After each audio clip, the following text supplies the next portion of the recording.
A discussão sobre a liberação de jogos, que quando não são da Caixa, são chamados de jogos do contrário de sorte, que é uma palavra que eu não gosto de falar aqui.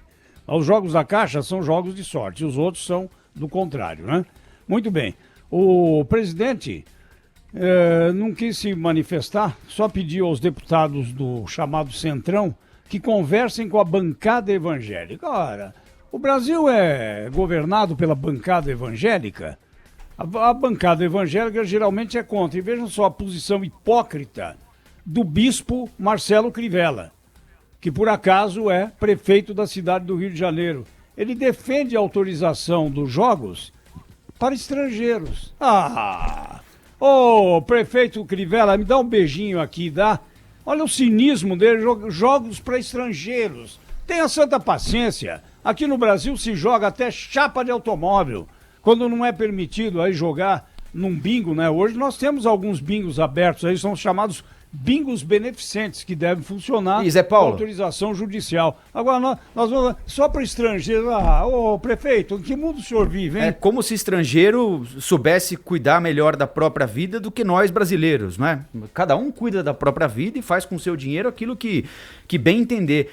Pior, tem brasileiro que joga a partir daqui.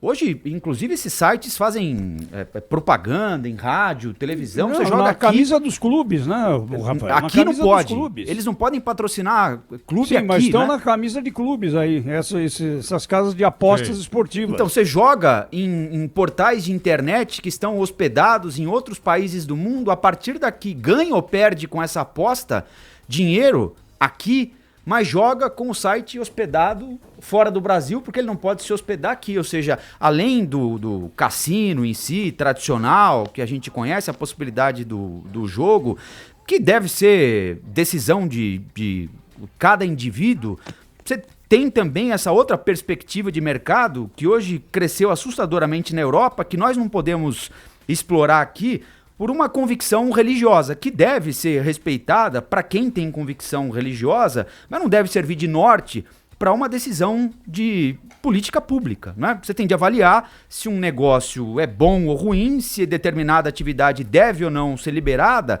a partir de uma questão lógica e racional. Convicção religiosa, cada um tem a sua e cada um vai decidir onde entra, como vai, como frequenta um determinado ambiente ou não. De novo, é o Estado querendo tutelar e dizer ao indivíduo o que ele deve ou não deve fazer. Repito, eu, por exemplo, não jogo, nunca joguei por absoluta falta de interesse e não acredito na possibilidade de ganhar.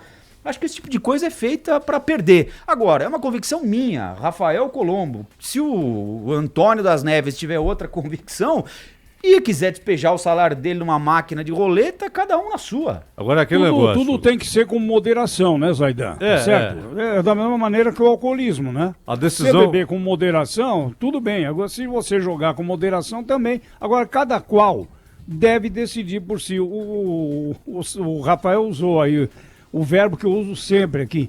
Essa maldita, também não gosto dessa palavra, mas vou falar agora. Essa maldita cultura da tutela oficial. Não, tudo tem que vir lá de cima. O Brasil é um país de mentalidade tutelar e cartorial, né? Sem dúvida. E o Estado se mete em tudo. Agora, a decisão tem de ser pessoal, é claro. E aí há um dilema, né? Por exemplo, quando nos Estados Unidos eles decidiram proibir fabricação, comercialização, produção e consumo de bebida alcoólica, isso produziu um mercado paralelo. Foi quando nós tivemos ali as máfias, inclusive as gangues de Chicago, né? O Al Capone é o mais famoso da história. Mas ao mesmo tempo, alguns países que tentam hoje, a gente até falava sobre isso em relação ao Uruguai, liberar a droga, imaginando que com isso conseguirão deter o tráfico, estão caindo do cavalo, não conseguem deter o tráfico. No caso do jogo, você tem essas maquininhas, aquele negócio aparentemente clandestinos, porque todo mundo sabe onde estão e tal, como funcionam, etc. Aquele negócio todo. O grande problema aí dos cassinos é você ter todo o cuidado primeiro, para que aquilo não vire uma máquina de lavar dinheiro, não é? Porque é óbvio, ali você tem dinheiro vivo e isso é usado para lavar dinheiro para outras atividades ilícitas, inclusive o tráfico. Segundo, não virar um grande negócio de tráfico e prostituição, né? Então é preciso ter muito cuidado. Nos Estados Unidos, até por por ser de fato uma federação, cada estado decide. Então, Las Vegas, por exemplo, na parte da Califórnia não tem jogo. Na parte de Nevada está liberado o jogo. É a decisão de cada estado. Né? Está definido quem controla também. Está definido quem controla. No Nordeste, ali, região de Nova York, Buffalo, não sei o quê, há uma legislação determinando que só os índios. Né? Só que aí muita gente usa o índio como um laranja. Então coloca oficialmente o negócio é do índio, mas não é. É um grande negócio, é evidente. Atrai turista? Pode ser. O Uruguai, inclusive, ganha muito dinheiro com isso, inclusive de brasileiros. Né? Agora, que é preciso ter muito cuidado para isso não se transformar numa grande máquina de lavar dinheiro, é claro. Né? Mas então, eu acredito, Zaidan, esse é um dos argumentos usados aí contra o jogo, né? Eu acredito que na hora que você legaliza, seria a mesma coisa que drogas, não digo drogas pesadas, mas mais leves. Você tem um controle maior do que quando essas atividades estão na clandestinidade. Na clandestinidade, o que favorece? A corrupção. Eu acho que são coisas diferentes aí. O jogo e a droga, né, são para esse argumento de você legalizar, você não, mas vai ter mais interessa a controle. muita gente que a droga também seja clandestina, né, Pedro? É isso que eu quero dizer nesse sentido aí. Principalmente corrupção policial. Porque o grande ponto, né, Pedro, é aquele negócio que o Rafael e o Zé Paulo estavam defendendo e eu concordo com eles. Quer dizer, o Estado não pode dizer assim, não, eu não vou liberar, porque senão... Você não é capaz de se controlar. Você não é capaz de se controlar. De fato, existe esse risco, sim, mas é um risco pessoal que o Estado não pode gerir, não pode tomar decisão por você. Não é? Até porque isso abre mercado para o negócio clandestino. Não é? O cara vai se viciar da mesma maneira, não é? Só que sem controle de nada. Então, mas o prejuízo no caso da droga é para a coletividade. Claro. O prejuízo no Lógico. caso Mas o prejuízo do jogo já existe, Pedro. é individual. O prejuízo já existe. O prejuízo da droga para a coletividade, na clandestinidade. Então, mas aí existe. você carimba, né? Você dá o carimbo Não, do mas Estado. E o grande problema, Zé, é que... Desculpe, eu puxei droga. Eu retiro aqui para ficar só no jogo. No jogo aqui eu concordo. Aí eu acho que... Porque o problema da droga é assim, o que o Uruguai e Amsterdã, porque no caso da Holanda, Amsterdã, né, é uma legislação municipal, né?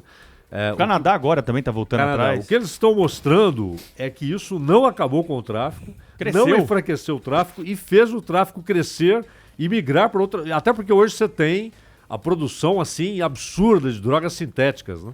É que assim, a gente também não tem um modelo, né? Esse modelo de combate restrito à utilização de droga também não funcionou. Você passa aqui na jornalista Roberto Marinho, eu sei porque moro aqui perto, assim, 2h, com 40 graus e o sol brilhando, você vê ali carro parando, o cara passa, entrega um saquinho, devolve. Só existe uma solução, é não haver o consumo. Se alguém quer consumir, também, claro, se alguém quer consumir, Não, alguém Zaidan, vai existe sim uma solução, é voltarmos ao Big Bang. Porque o problema é o seguinte, havendo consumo, haverá oferta. Sim. Se alguém quer comprar, alguém vai vender. Não é? O grande problema é que o que era antes uma coisa restritíssima se tornou consumo em massa, inclusive de adolescentes. Virou uma tragédia, um flagelo, né?